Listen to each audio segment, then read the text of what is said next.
Sore, Pak. Telah kembali lagi dengan saya di mata kuliah Tata Hidang. Pak Hari bisa duduk, Pak Hari?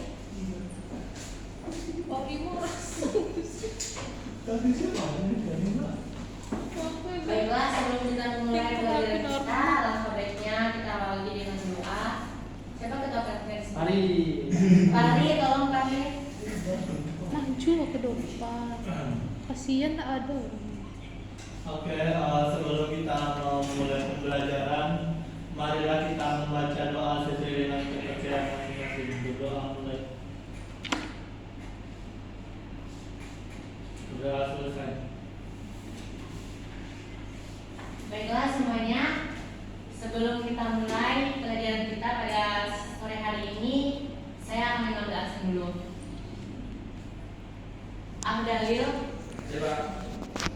Badriah, Ilhamulani, Alfa, Pak. Julpakri, Hadir Pak. Siti Marhamah, hadir Pak. Kemia, Ratu, saya Pak. Anggita, izin Pak.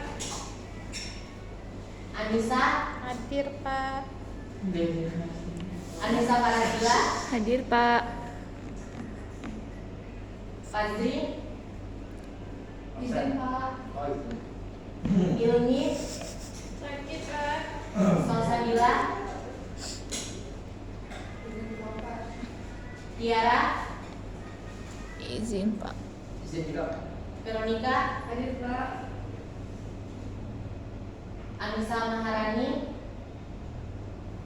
Alfa. absen Pak. Fitri, absen juga Pak. Sandra, hadir Pak. Ada yang baru terpanggil namanya? Saya Pak. Iya Pak.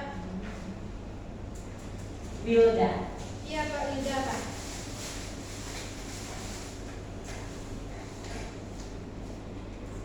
Dinara, hadir Pak. Baiklah, kita akan memulai pelajaran kita pada sore hari ini tentang menganalisis rencana menu planning dan membuat rencana menu planning. Untuk kompetensi dasarnya, menganalisis rencana menu planning yang indikator pencapaian kompetensinya yang 311,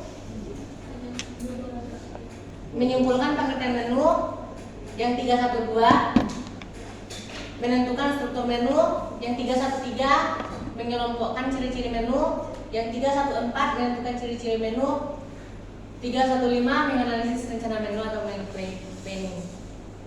Untuk kompetensi dasar 41 yaitu membuat perencanaan menu planning. Untuk indikator pencapaian kompetensinya, menentukan rencana menu atau menu planning yang indikator pencapaian kompetensi 412, membuat perencanaan menu atau menu planning. Kita masuk dalam pengertian menu planning.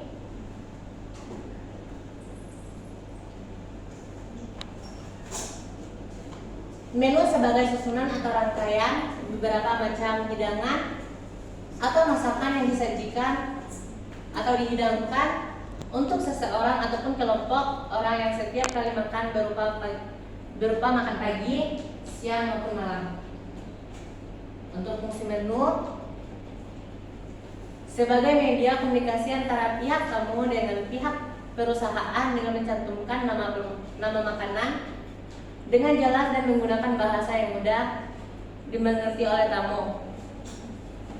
Sebagai media promosi dengan mencantumkan fasilitas yang ada di hotel, contohnya restoran, tempat olahraga, tempat berenang, tempat rekreasi, dapat dipromosikan dengan berupa gambar maupun tulisan. Media promosi ini juga dapat mempromosikan makanan daerah favorit ataupun makanan spesial. Di media promosi juga perusahaan dapat mempromosikan perusahaan luar, contohnya seperti Dia Bintang, rokok, dan lain-lain.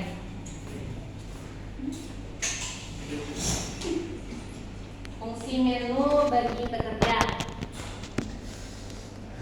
Bagi pekerja, untuk pekerja dapur dapat menentukan bahan makanan yang diperlukan, menentukan jumlah alat, menentukan jumlah personalia, menentukan waktu untuk pengolahan, menentukan keterampilan yang dibutuhkan, menentukan teknik pengolahan makanan, menentukan siapa yang akan makan dan apa yang akan dimasak, dan menentukan anggaran belanja.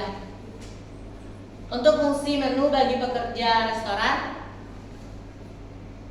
menentukan tabel setup, terus menentukan jumlah dan jenis alat makanan, dan seterusnya menentukan jumlah personalia. Untuk stewardnya, menyiapkan alat-alat yang diperlukan seperti peralatan makanan, dish, plate, dan lain-lain. Adapun untuk bagi pekerja tamu, yaitu sebagai alat atau media penentu dalam menentukan pilihan, sebagai pedoman dalam memberi makanan. Untuk dasar penyusunan menunya, tentunya harus memiliki nilai gizi, kebiasaan makanan, keuangan, tunjangan menu yang disusun, variasi dan keseimbangan, menyesuaikan dengan iklim atau cuaca. Untuk selanjutnya, saran dalam menyusun menu. Buatlah rencana hidangan secara tertulis, pertimbangkan aspek-aspek menu yang dibuat. Masukkanlah rencana makanan pagi, masukkan makanan baru supaya dapat menjadi makan favorit.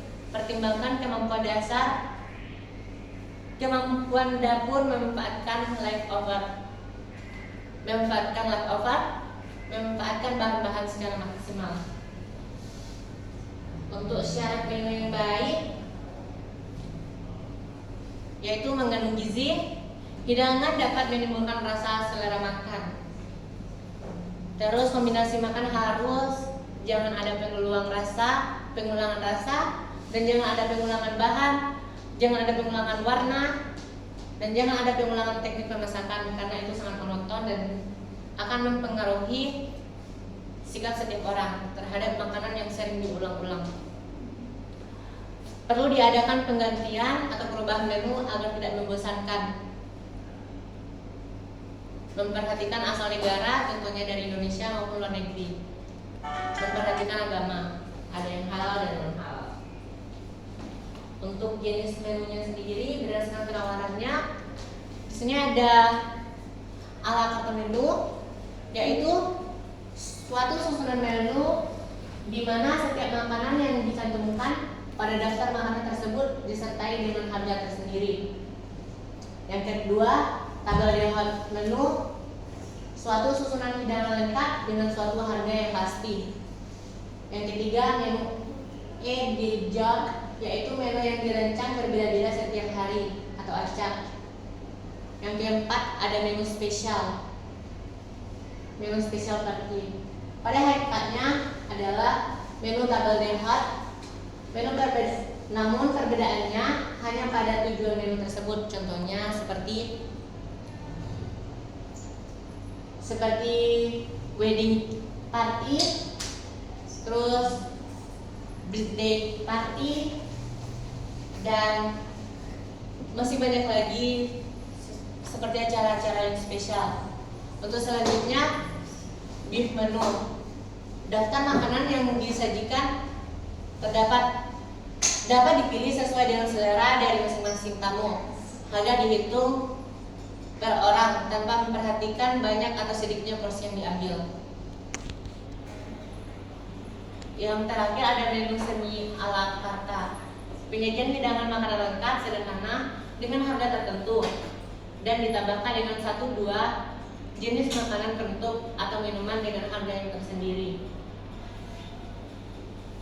Berdasarkan kehadiran hidangan atau sifat menu. ada static menu atau menu tetap. Menu yang menawarkan hidangan yang sama untuk setiap harinya. Penggantian dilakukan setiap 6 bulan sekali. Biasanya menu ini telah disusun dari berbagai macam pilihan sehingga mampu bertahan sampai 6 bulan. Bahkan lebih, contohnya ala recap menu dan tabel lihat menu. Untuk selanjutnya ada cycle menu atau menu berputar. Perubahan dalam pergantiannya 1 minggu sekali atau tiap hari perubahan, dan biasanya hanya berdiri dari 1 atau 2 macam pilihan. Pilihan terbatas, contohnya ada special today menu. Berdasarkan waktu, di Indonesia kita makannya cuma 3 kali sehari, yaitu sarapan, makan siang, dan makan malam. Sedangkan standar di internasional ada yang namanya sarapan jam 6 sampai jam 10, terus ada brunch dari jam 10 sampai jam 2, dari jam 10 sampai jam 14, ada lunch dari jam 11 sampai jam 15, ada tea time dari jam 15 sampai 18, terus ada pre-dinner dari jam 18.15 sampai jam 19, ada dinner dari jam 9 sampai jam 22. Untuk supper sama seperti sahur dari jam 24 sampai jam 2 pagi. Pola kerja penyusunan menu.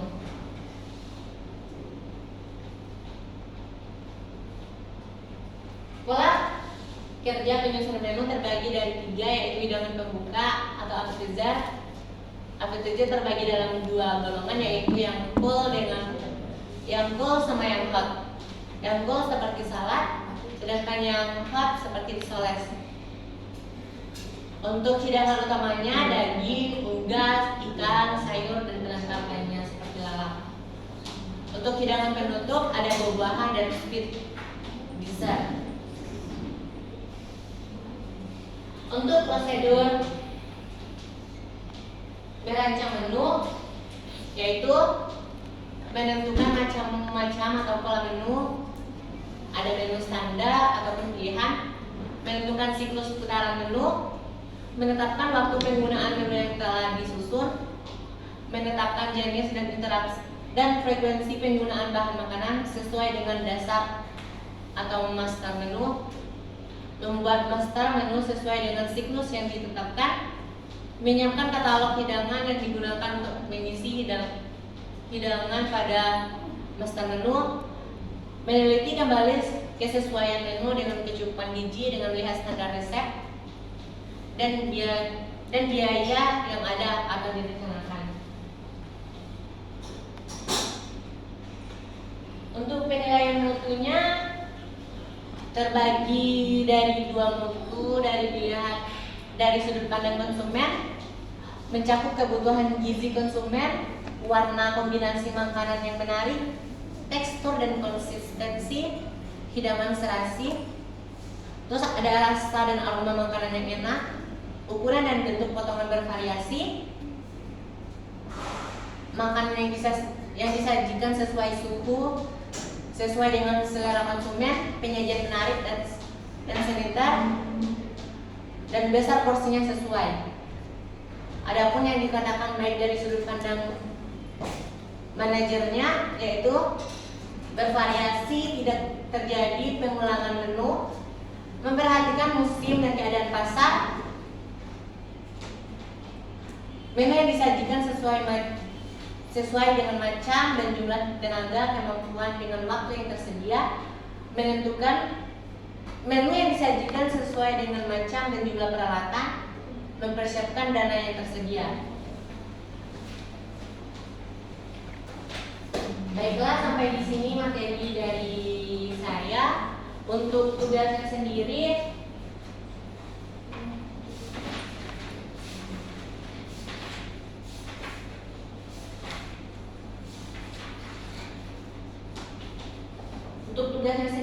kita akan buat tugas kuisnya sendiri. Ada cuma 1, nanti dikumpulkan minggu depan saja. Baiklah, untuk soalnya sebutkan dan jelaskan 5 manfaat dari menu serta contohnya. Dan untuk minggu selanjutnya kita akan praktek membuat menu dessert.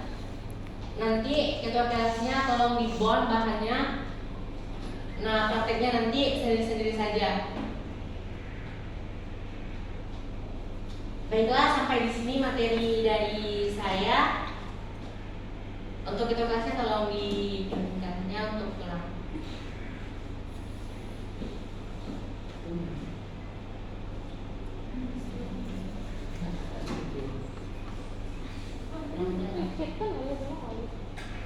Baiklah teman-teman sekalian, sebelum kita pulang, kemudian kita bersyukur. Yaitu bila kita bersyukur menurut keadaan kita masing-masing untuk berat. Selesai. Oke, baiklah, sampai bertemu di minggu depan dan sampai jumpa. Sampai jumpa lagi, Pak. Thank you, sir.